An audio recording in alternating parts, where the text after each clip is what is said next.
Assalamualaikum warahmatullahi wabarakatuh. Pada muka surat 35 hingga 42 karya Sulalak Sulatin telah menceritakan tentang Singapura dilanggar todak. Terdapat seorang hamba Allah dari Pasai bernama Tuan Jana Khatib yang sedang berjalan-jalan di Singapura. Beliau telah menilik pohon pinang sehingga terbelah dua. Paduka Seri Maharaja amal muka akan perbuatan tersebut, maka dititahkan supaya dibunuh. Apabila menitik sahaja darah Tuan Jana Khatib, beliau gaib dan badannya dijumpai terlantar di Langkawi. Selepas itu, datang pula ikan todak melanggar Singapura. Baginda menitahkan orang ramai berkuburkan betis dan akibatnya ramai orang yang terkorban. Akhirnya, seorang budak telah mencadangkan agar mereka berkuburkan batang pisang. Malangnya, beberapa orang besar telah menghasut baginda dengan mengatakan bahawa budak itu berbahaya kepada kerajaan.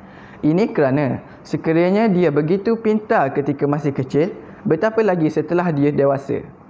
Baginda yang termakan dengan hasutan itu menitahkan agar budak itu dibunuh. Pada muka surat 96 hingga 125 pula menceritakan tentang Hajabat mengamuk di istana raja. Sultan Mansur Shah dan raja perempuan terpaksa berpindah ke istana lain. Tiada orang yang berani menentang Hajabat kerana dia bukannya calon-calon pahlawan. Pada ketika itulah Sultan merintih mengenalkan Hang Tuah. Dalam rintihan itu baginda mengatakan sekiranya Hang Tuah masih hidup, baginda sanggup memaafkan sebarang dosanya. Pada ketika itulah Seri Nara Diraja memaklumkan hakikat Hang Tuah masih hidup lagi.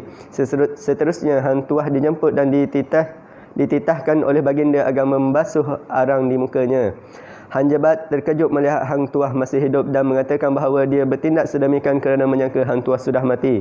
Hanjabat seterusnya mengajak Hang Tuah naik untuk bertarung dengannya. Dalam pertarungan itu beberapa kali keris Hang Tuah terlekat di dinding. Setiap kali perkara tersebut terjadi, Hanjabat akan membenarkan Hang Tuah mencabut kerisnya terlebih dahulu sebelum menyambung pertarungan.